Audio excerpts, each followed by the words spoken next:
To cut the templates from the pre-cut strips, we do the same thing for every bag. It doesn't matter if it's bag 1, 2, 3. It doesn't matter if you're doing the 3x4 or the 3x3 layout. Every bag will be cut exactly the same. And what we do is we open up the strip. These are all open up. And we place them, we stack them right sides up. Usually always stack them right sides up. And we're going to place these templates all along here and cut them out. And we'll start with section 9 template, which is template FB5, and we place some paper clips to hold them in place. And this also holds them when we put them back into the bags before we piece them.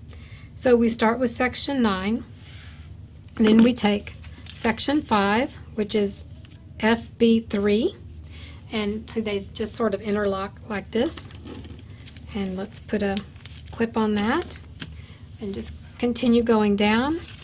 The next one we put is section 3, which is FB2.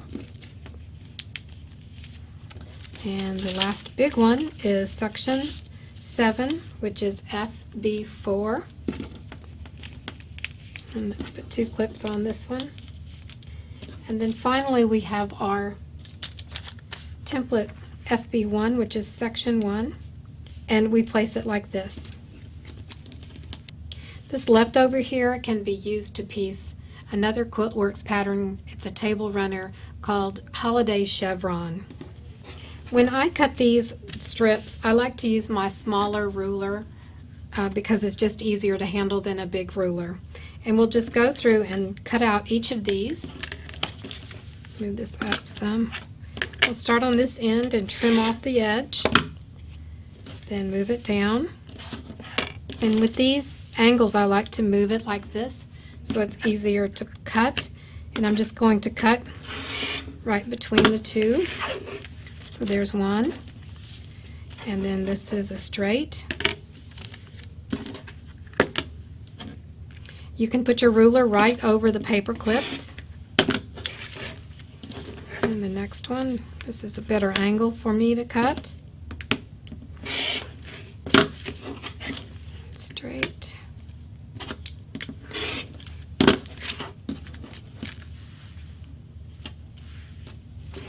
And finally, let's cut this.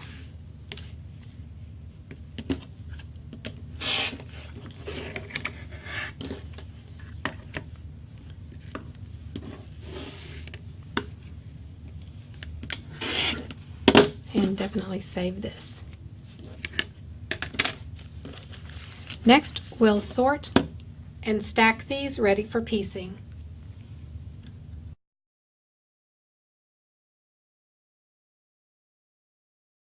Now I've taken the accent strips out of the bag, and I've taken the paper clips off, and I have them in order. And what we're going to do is we're going to stack the accent strips with the fabrics we just cut so that we can piece them, and we'll stack them in order of piecing. And if you look at the unit FPB, it starts at section 1 down here, which is the triangle, and it ends at section 10 up here, which is an accent piece, the longest accent piece. So what we do is we start with section 10, the highest number at the bottom. And this is the longest accent number. The longest piece of accent is section 10. We know that just by looking at it. Now we're going to look for section 9. Here's section 9. And if you look on the template, it says sew side down here. And we want the sew sides facing away from us. The accent strips don't have a sew side because we know the long side is the sew side. The sew side is going to go like this away from us, and I always leave my clips in for now. Then we look at section 9, and we look at section 8 here, and it's another accent piece. So that's this one, and place it right here. Now we need section 7, and it's this one. Sew side faces away. Section 6, section 5, section 4, section 3, section 2, and section 1 never has a sew side. Now these are all stacked in the order of piecing, and what I do is usually wrap these up like this in the papers and just put them back in the bag. And when we're ready to piece, everything will be all ready for us. Go ahead and prepare all of your bags for stitching.